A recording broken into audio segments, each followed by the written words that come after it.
By A is equal to আমাদের কি হবে, রুটের মধ্যে পি প্লাস টু হবে, কি হবে, পি প্লাস টু। এটাও তোমরা কিন্তু মনে রাখবে, ঠিক আছে, এটা মনে রাখবে।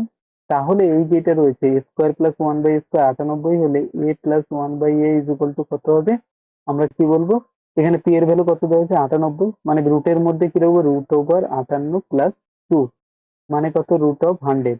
আর রুট অফ 100 মানে কত হয়ে যায় আমাদের 10 হয়ে যায়। তাহলে A plus one by A এসে দাঁড়ালো কত, A plus one by A এসে দাঁড়ালো 10।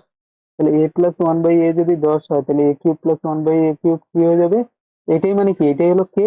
এ plus one by A K হলে আমরা কি লিখি, K cube minus three K, K এর ভ্যালু কত 10 দেওয়া রয়েছে, তো আমরা 10 কিউব মাইনাস 3 ইন্টু 10, তাই তো। তার মানে এটা এসে দাঁড়ায় কত, 1000 মাইনাস 3×30, অর্থাৎ 970, এটা অ্যান্সার হয়ে গেল। 970 কোনটা আছে, বি যেটা রয়েছে, এটা আমাদের অ্যান্সার হয়ে গেল। তাহলে একটা প্রশ্নে তোমরা দুটো জিনিস শিখতে পারলে, যে